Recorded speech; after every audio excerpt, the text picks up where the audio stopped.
O relato que irei contar ocorreu quando eu já tinha 40 anos e aconteceu em Crateús, que fica no estado do Ceará. E foi lá que eu conheci a minha esposa, que era empregada doméstica, e juntos nós vimos o que irei relatar, e foi algo que me assustou bastante na época. Nessas alturas, eu já tinha sido vítima do lobisomem e visto também a mula sem cabeça, e nem imaginava que ainda iria ver o diabo em pessoa, ou seja lá o que fosse aquilo. Só sei que coisa boa não era, pois para deixar aquela mulher daquele jeito, só podia ser obra do tinhoso.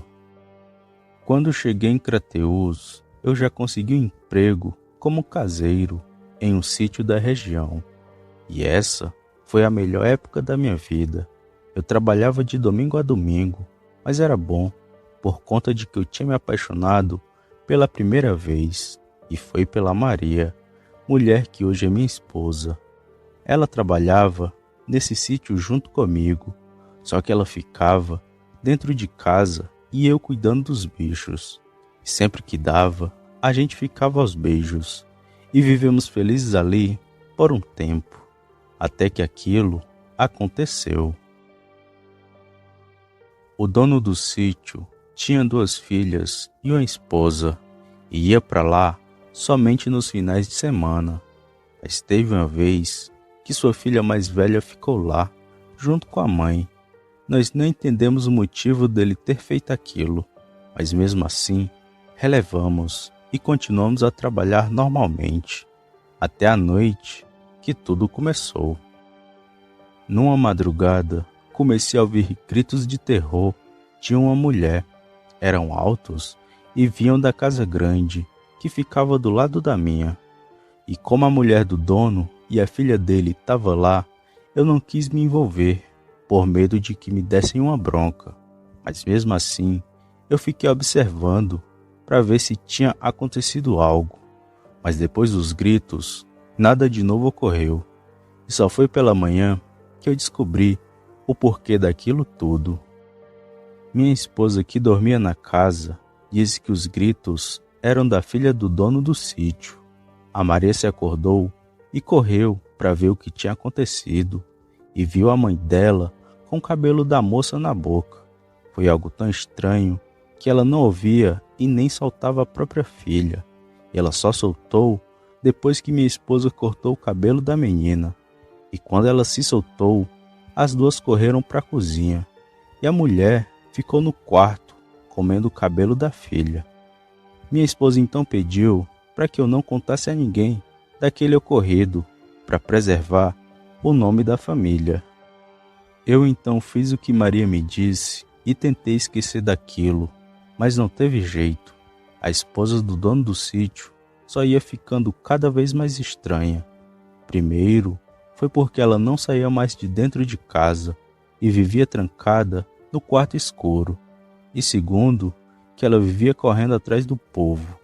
Achávamos que era loucura ou coisa do tipo, mas começou a ficar estranho depois que um rezador começou a visitar a casa. Nas três primeiras vezes que o rezador foi rezar nela, ocorreu tudo bem, só que na 4ª vez aconteceu algo que foi muito estranho. Era por volta das 2 da tarde, quando tudo ocorreu. Era essa hora que o rezador sempre vinha para poder rezar na esposa do dono, e parecia ser um dia normal, só que não foi. Com pouco tempo que o rezador entrou na casa, começamos a ouvir gritos de socorro que vinham da filha do dono. Ela me chamou para ajudar eles. Foi então que entrei na casa e já senti um grande peso no ar. Até respirar estava difícil.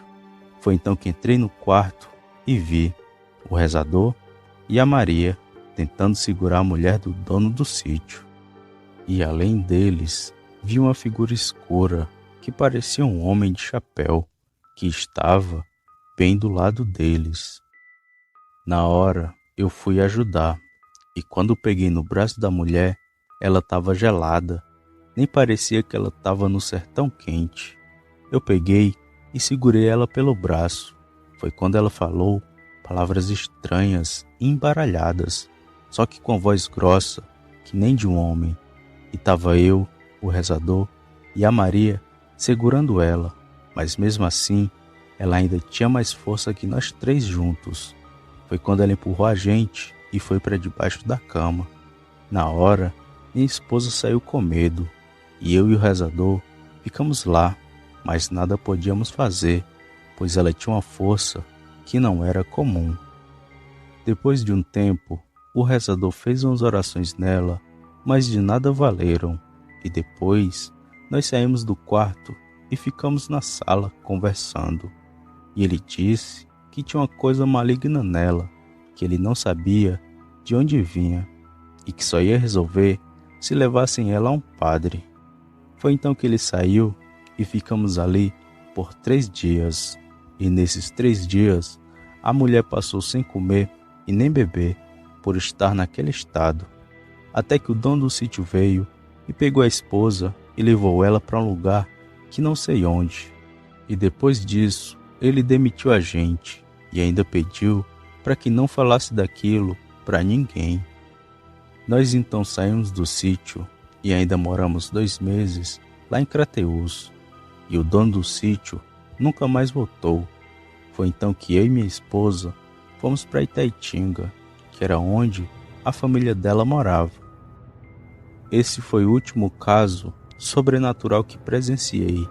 E depois de ver aquilo, comecei a achar que eu estava atraindo coisa ruim para minha vida. Só que desde esse dia que eu nunca mais vi nada de estranho. E dou graças a Deus por nunca mais ter visto nada. E desejo que continue assim. Essa foi a última história que o Sr. Luiz me contou. E depois disso, ele só contou da sua vida e de como tudo era quando ele era mais jovem. Eu admirava muito ele por ter visto tudo isso e ainda assim ter coragem de continuar saindo por aí. O Sr. Luiz já se foi, mas as suas histórias irão permanecer em minhas memórias.